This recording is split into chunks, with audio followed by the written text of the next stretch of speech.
I welcome all of you on platform of Yourpedia, and this is my second video on comparative analysis between Indian universities and foreign universities. So friends, you are aware that we are the largest platform mentoring students for higher education India abroad, and we do very in-depth analysis, micro level analysis of the difference between the higher educational courses in India and abroad, infrastructure, professors, research opportunities, career after that, scholarship, fees, सारे के सारा का analysis करते हैं. And आप जानते हैं Europedia is the organization which keeps on entering different campuses, interact with the students, interact with the professors, and interact with the management of the institutes and bring the comparative analysis in front of you. उसके base पे जो हम लोगों का analysis है, एक सबसे बड़ा जो कंसर्न है जिसका इशू योरपीडिया रेकअप कर रहा है, इशू को आगे लेके आ रहा है, वो है ड्यूरेशन से रिलेटेड. कि भाई इसमें जो पीएचडी ड्यूरेशन है, जो डायरेक्ट पीएचडी आफ्टर बीटेक होता है या आफ्टर एमटेक जो पीएचडी है, उसका ड्यूरेशन में इतना डिफरेंस क्यों है. डायरेक्ट पीएचडी अब्रॉड में भी होता है, यूएस में majority Chinese people go for direct PhD. Indian को पता नहीं है, इंडियन नहीं जाते, इंडियन को डायरेक्ट पीएचडी रूट भी नहीं पता. बहुत कम बच्चों को पता है कि कितना एडवांटेजियस है, लेकिन जाते नहीं है. इंडियन लार्जली एमएस एमटेक करने जाते हैं और बहुत पैसा डंप करते हैं वहाँ पे, 40-50 लाख. डायरेक्ट पीएचडी में यूएस में 5 साल लगता है, यूरोप में 4 साल लगता है, इंडिया में 7+ लगता है, कोई लिमिट नहीं है फिर उसका. PhD after masters, MS MTech के बाद जो पीएचडी का टाइम है यूएस में, वो 4 साल स्ट्रिक्टली प्रोफेसर आपको धक्का दे देगा, जाओ. यूरोप में 3 साल के लिए एडवर्टाइज करते हैं एज अ जॉब, 3 साल बस, उसमें आपको अलाउंसेस वैसे ही मिलते हैं जैसे जॉब के हैं. इंडिया में 6+ साल है. क्वेश्चन ये है कि ड्यूरेशन पीएचडी का इंडिया में ऑलमोस्ट डबल क्यों है, क्या रीजन है उसका. बहुत बड़ा क्वेश्चन है फ्रेंड्स, और मैं चाहता हूं कि आप इसका आंसर, अगर आपको लगता है तो आप भी इसका आंसर दें, कमेंट सेक्शन में डालें, शेयर करें, क्योंकि जितना ये चीज को स्प्रेड किया जाएगा तो उतना ही ये जो चीज है ये कम होगा, और जो अच्छे स्टूडेंट्स हैं वो शायद सोचें पीएचडी करने का इंडिया की यूनिवर्सिटी से. मैं आपको ट्रेंड बता रहा हूं, और इतने ज़्यादा मैं जो आपको इन्फॉर्मेशन दे रहा हूं इसीलिए है कि कुछ साल पीछे चले जाओ आप, 2011-12 में योरपीडिया ने आईआईटी कानपुर में, योरपीडिया नहीं, उस टाइम ऑफलाइन इंस्टीट्यूट के बेस पे मैं बता रहा हूं, so we sent some 25-30 students in one go for direct PhD, and that is as a mentor I sent, हमें डायरेक्ट पीएचडी के लिए जाओ. ये 2011-12 की बात है. और उन बच्चों को निकलने के बाद, अब वो निकल चुके हैं, निकला उन्होंने, मैंने करियर देखा, मैंने कंपैरिजन किया, तो मेरे को लगा कि बहुत ज़्यादा अनड्यू टाइम उनका लगा, मेंटल स्ट्रेस उनको रहा, मेंटल प्रेशर उनके पास रहा, फाइनेंशियल प्रेशर उनके ऊपर रहा. और जब कंपैरेटिव एनालिसिस आज वो बच्चे करते हैं तो वो देखते हैं कि उनके साथ के लोग जो जॉब में चले गए थे और हम लोगों में डिफरेंस आया.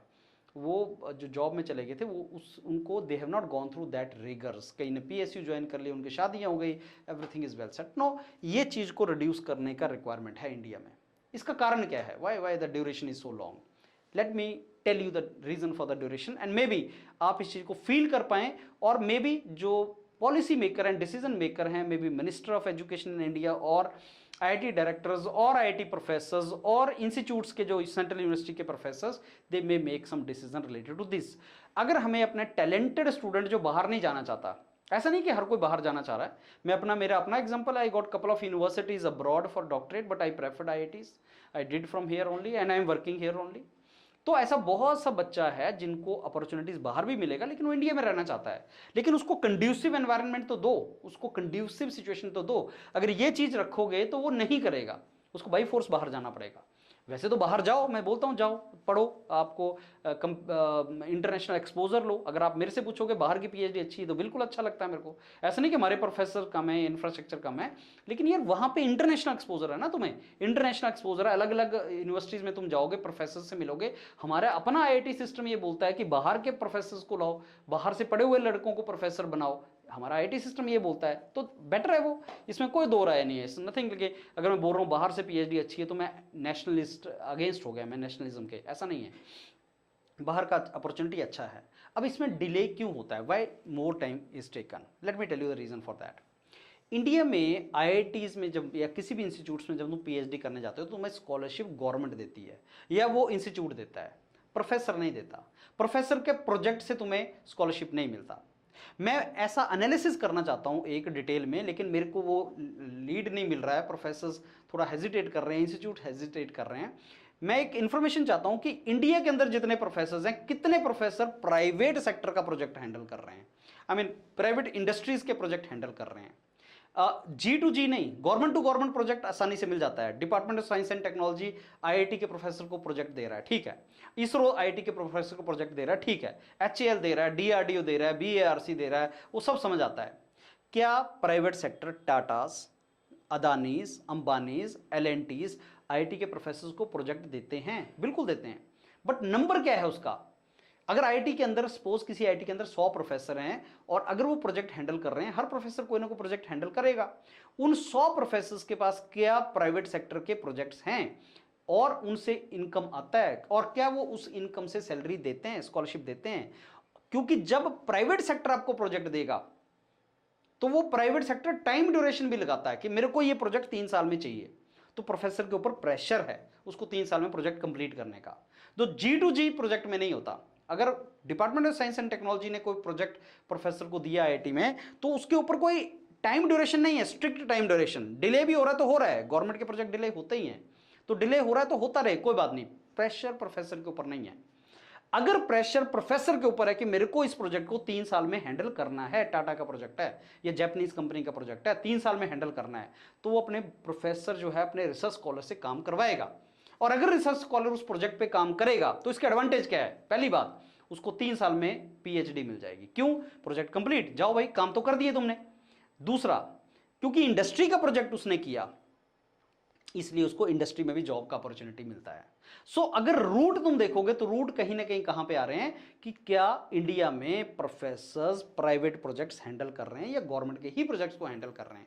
ये रूट है जो मैं बहुत डिस्कशन और देखा, मैं खुद आईटी सिस्टम में 10 साल रहा, उसके बेस पे मेरे को ये पता चलता है। तो प्रोफेसर्स अगर प्राइवेट सेक्टर का प्रोजेक्ट हैंडल करेंगे, इससे प्राइवेट सेक्टर इंडस्ट्रीज को भी बेनिफिट होगा। इंडस्ट्री एकेडमिया का जो इंटरेक्शन की हम बात करते हैं, इंडस्ट्री एकेडमिया में इंटरेक्शन नहीं होता। Professor do not come from their comfort zone and go to industries, industries do not feel comfortable giving project to professors. ये एक बहुत बड़ा रूट कॉज है। यूरोपीडिया उस पर भी काम कर रहा है। Europedia keeps on visiting various universities and industries also. ये उसका कारण है, इसलिए टाइम ड्यूरेशन बहुत ज्यादा लग जाता है। सो एक क्राइटेरिया आपका प्रोफेसर को शॉर्टलिस्ट करने का यह भी होना चाहिए कि वो प्रोफेसर जिसके आप पीएचडी करना चाहते हैं वो कितने प्रोजेक्ट हैंडल कर रहा है और कौन सी ऑर्गेनाइजेशन के प्रोजेक्ट हैंडल कर रहा है। देखो, जहां पे आपको इतने साल लगाने हैं ना, 5-6 साल 6-7 साल लगाने हैं, वो बहुत क्रूशियल डिसीजन है। तो professor is very very important in PhD. You need to very meticulously identify जिस प्रोफेसर के आसपास आप पीएचडी करने जा रहे हैं वो प्रोफेसर का प्रोजेक्ट कितने हैं, वो प्रोफेसर का कैपेबिलिटी कितना है, वो प्रोजेक्ट आपको करवाएगा नहीं करवाएगा, और कौन सी ऑर्गेनाइजेशन के प्रोजेक्ट्स हैं, वो बहुत इंपॉर्टेंट है। यहां से आइडिया लगता है। और इसीलिए जब हम बोलते हैं ना कि पीएचडी के बाद प्राइवेट सेक्टर में जॉब्स नहीं है, इंडिया में पीएचडी करने के बाद आप देखोगे तो 80% लोग एकेडमिक जॉब्स की तरफ जाते हैं, लेकिन अब्रॉड में रिवर्स है। 20% एकेडमिक जॉब की तरफ जा रहे हैं, 80% इंडस्ट्री में जा रहे हैं। इंडिया में 20% आपके इंडस्ट्री के लिए सोच रहे हैं और 80% एकेडमिक्स जॉब्स में जा रहे हैं। ऐसा क्यों? इसका भी रीजन यही है कि जो पीएचडी आप कर रहे हो, क्या आप इंडस्ट्री प्रोजेक्ट के ऊपर कर रहे हो? नहीं। और यहां पे आप जो कर रहे हो पीएचडी, वो मेजॉरिटी प्रोजेक्ट इंडस्ट्री प्रोजेक्ट हैं, तो इंडस्ट्री के साथ तो आप ऑलरेडी काम कर रहे हो। ये फ्रेंड्स मेन डिफरेंस है। My duty is to bring this particular thing in front of you and maybe through it bring some positive change. I have great respect for my colleague professors in IITs. I have been there. I have great respect for IITs as a system. I spent 10 years in that. Whatever I am today, that is only due to Indian educational institutes, Indian educational system. But friends, if we can bring change, positive change, we must try for that. And I request you for that same. अगर आपको लगता है कि जो मैंने बोला है उसमें मीनिंग है कुछ, प्लीज वीडियोस को शेयर करो, प्लीज इन वीडियोस को आगे स्प्रेड करो, अपने कमेंट दो। I am sure I am sharing all these videos with professors. मेरे अपने लिंक्डइन के ऊपर hundreds of professors of IITs and all these people are joined, including directors and everybody, and I am very sure these luminaries are listening to us. और ऐसे नहीं है, ego वाले लोग नहीं होते हैं, बहुत इंटेलेक्चुअल लोग होते हैं, जानते हैं सब बात, समझते हैं। तो चेंज आएगा, आई am very sure in that. लेकिन हमें पॉइंट रेज करना पड़ेगा। तो I need your help, friends. Let's raise this issue and bring the positive change, and we get the best brain. बोलते हैं ना कि कोई भी कंट्री डेवलप होना है, best brain should be in teaching, best brain should be in the teaching profession. लेकिन teaching में एंटर करने के लिए तुम्हें पीएचडी मस्ट है, और पीएचडी में अगर बेस्ट ब्रेन नहीं आएगा, टीचिंग में बेस्ट ब्रेन कैसे आएगा? और पीएचडी में बेस्ट ब्रेन लाने के लिए ये चीजों को खत्म करना पड़ेगा, हमें इसको ल्यूक्रेटिव बनाना पड़ेगा. तो बेस्ट ब्रेन यूएस वगैरह में, यूरोप में टीचिंग में क्यों जाता है? क्योंकि बेस्ट ब्रेन यहां पे आता है. पहले बेस्ट ब्रेन यहां पे क्यों आता है? बिकॉज ये अट्रैक्टिव है, इसमें कोई ऐसा ट्रबल नहीं है, ये जॉब है. इसीलिए यूरोप बोलता है कि पीएचडी जॉब है, सो दैट आपको ऐसा ना लगे कि भाई अभी मैं पढ़ ही रहा हूं, मैं तो 30 साल का हो गया पढ़ ही रहा हूं. घर वालों को ऐसा ना लगे कि मैं पढ़ ही रहा हूं, ऐसा नहीं होना चाहिए.